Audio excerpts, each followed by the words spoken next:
بسم اللہ الرحمن الرحیم۔ السلام علیکم۔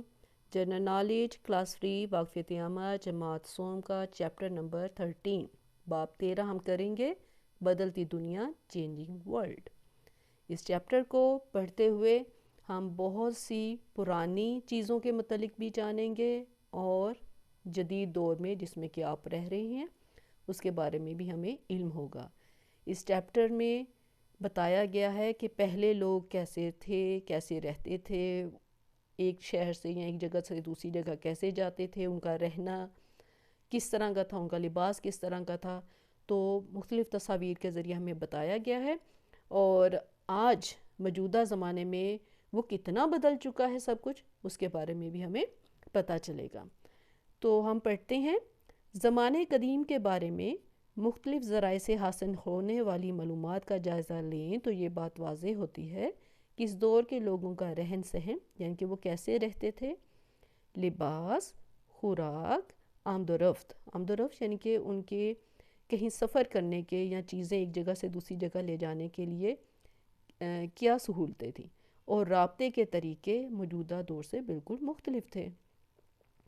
وہ غاروں میں رہتے تھے، پہاڑوں میں جو بڑے بڑے سوراخ ہوتے ہیں ان کو ہم غار کہیں گے، ٹھیک ہے۔ وہ غاروں میں رہتے تھے، درخت، پودے، پھل اور کچا گوشت ان کی خوراک تھی۔ اب کچا گوشت سے آپ کو لگے گا ایک دم کہ کچا گوشت تو جانور کھاتے ہیں، لیکن بچوں ہمیں یہ جاننا ضروری ہے کہ شروع میں انسان کو آگ کا پتہ ہی نہیں تھا کہ آگ کیسے چلائی جاتی ہے، تو اس وقت وہ پتھروں کو یوز کرتے تھے جانوروں کا شکار کرنے کے لیے، یا جانوروں کی ہڈیاں ان کو آگے سے بہت نوکدار جو ہوتی تھیں ان کو استعمال کرتے تھے جانوروں کا شکار کرنے کے لیے، پرندوں کا شکار کرنے کے لیے۔ تو پھر وہ کچا گوشت ہی کھاتے تھے کیونکہ ان کی مجبوری تھی۔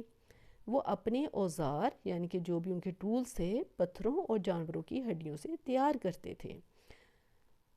ذرا سوچئے، پتھر کے زمانے کے لوگ کچا گوشت کیوں کھاتے تھے؟ یہ بھی میں نے آپ کو بتا دیا، کیونکہ انہیں آگ جلانی نہیں آتی تھی، انہیں آگ کا پتہ نہیں تھا۔ لیکن پھر ایکسیڈنٹلی یقیناً ایسا ہوا ہوگا کہ ہم دیکھتے ہیں کہ پتھر کو جب پتھر سے رگڑا جاتا ہے نا تو اس میں چنگاری نکلتی ہے، ایک چنگاری کو ہم کہہ سکتے ہیں لیکن سپارک ہوتا ہے، ٹھیک ہے۔ تو وہ سوکھی گھاس یا پتے ان کے پاس رکھ کے جب اس کو رگڑتے تھے تو پھر اس سے چنگاری نکلتی تھی، اور سوکھی گھاس پتے آگ پکڑ لیتے تھے۔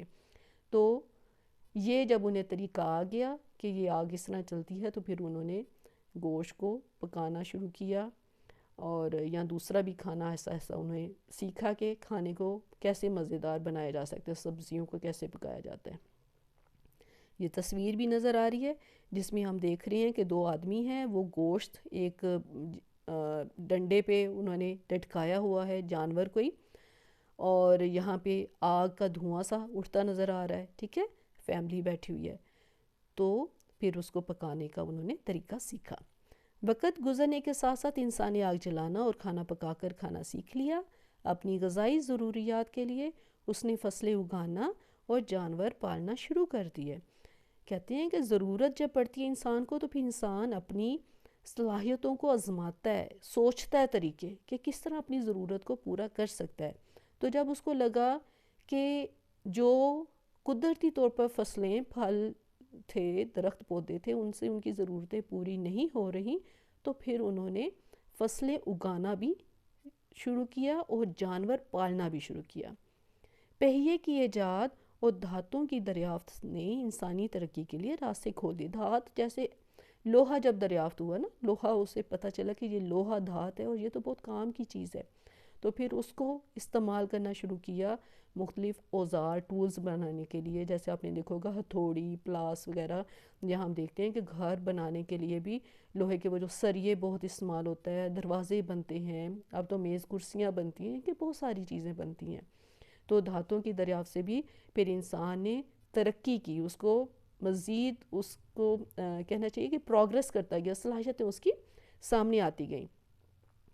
انسان کی مسلسل کوششوں کے نتیجے میں زندگی ماضی کے مقابلے میں بہت آسان اور محفوظ ہو گئی ہے۔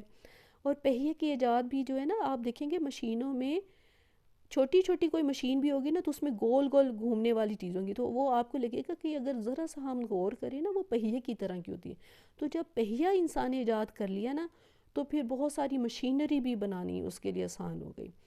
اور پھر جب اس نے اپنی ذہنی صلاحیتوں کو یوز کیا تو پھر نئی سی نئی چیز بنتی گئی اور انسان کی زندگی آسان بھی ہوتی گئی، اور اپنے آپ کو موسم سے محفوظ رکھنے کا بھی طریقہ اس کو آتا گیا اور جانوروں سے محفوظ رکھنے کا بھی طریقہ اس کو آتا گیا.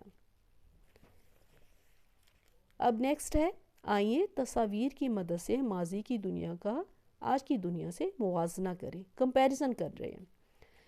قدیم دور میں کیا تھا اور ادھر جدید دور میں ہم دیکھ رہے ہیں کہ کیا ہے. قدیم کہتے ہیں پرانے دور میں کیسا تھا، پرانے ٹائم میں کیسا تھا. ہم دیکھتے ہیں کہ یہ بچے پڑھ رہے ہیں اور آپ دیکھ رہے ہیں کہ ٹیچر بیٹھے ہیں، میز کرسی ان کے سامنے ہے، میز کرسی پہ بیٹھے اور میز ان کے سامنے رکھا ہے، لیکن بچے سارے نیچے زمین پر بیٹھے ہوئے ہیں. تو پہلے تعلیمی ادارے جو پڑھنے کا تھا وہ زیادہ تر ایسی تھا. ابھی بھی گاؤں وغیرہ میں جہاں پہ زیادہ سہولتیں نہیں ہیں اور انسان کے لیے بہت مشکل ہے اپنی ضرورتیں پوری کرنا، تو وہاں پہ ابھی بھی اسکول کا سسٹم ایسا ہی ہے کہ دور دراز سے بچے کہیں ایک جگہ جو اسکول کے نام پہ ٹیچر استاد ہوتے ہیں وہاں پہ پڑھنے کے لیے آتے ہیں، اور وہ زمین پر گراؤنڈ پر بیٹھ کے آرام سے وہ پڑھتے ہیں، اور پھر جب چھٹی ہوتی ہے وہ چلے جاتے ہیں. اور ان کا کوئی پراپر ڈریس بھی نہیں ہوتا، یونیفارم نہیں ہوتا، وہ گھر کے کپڑوں میں آتے ہیں اور وہ پڑھ کے چلے جاتے ہیں. تو اب کیا جدید دور میں یعنی کہ آج کا جو ترقی یافتہ ہم دیکھتے ہیں شہروں میں اپنے، تو وہاں پہ بہت ایک اچھا سکول ہوتا ہے، سکول کے اچھے اچھے کلاس رومز ہوتے ہیں، کمرے جماعت ہوتے ہیں جہاں پہ کوئی کرسیاں ہوتی ہیں چھوٹی چھوٹی یا ٹیبلز ہوتے ہیں، اور پراپر بڑا اچھا سے ایک ماحول بنایا جاتا ہے جہاں پہ بچے ایک بہترین یونیفارم میں، صاف ستھرے یونیفارم میں، صاف ستھرے جوتوں میں آتے ہیں اور پھر وہ اپنا وہاں پہ بیٹھ کے تعلیم حاصل کرتے ہیں. طرز رہائش یعنی کہ ان کے رہنے کا طریقہ کیسا تھا، سٹائل کیسے تھا، ٹھیک ہے، کس طرح کا گھر تھا. تو پہلے وہ غاروں میں رہتے تھے، لیکن یہاں پہ پھر جب وہ ترقی کرتے گئے تو ہم تصویر میں دیکھتے ہیں کہ کچی جھونپڑی ٹائپ ہے، ٹھیک ہے. تو جھونپڑی خشک گھاس پھوس سے بنائی جاتی تھی، لکڑیوں کو جوڑ کے باندھا جاتا تھا اور پھر اس کے اوپر خشک گھاس ڈال دی جاتی تھی تاکہ وہ بارش سے اور موسم کے اثر سے بچا جا سکے. لیکن اب جدید موجودہ دور میں، ترقی یافتہ دور میں کیا ہے کہ گھر بہت پیارے پیارے پکے ہوتے ہیں کہ بارش اور موسم کی گرمی سردی سے بچا جا سکتا ہے، اور وہ دیکھنے میں بھی آرام دہ اور خوبصورت لگتے ہیں اور رہنے میں بھی بہت آرام دہ ہوتے ہیں.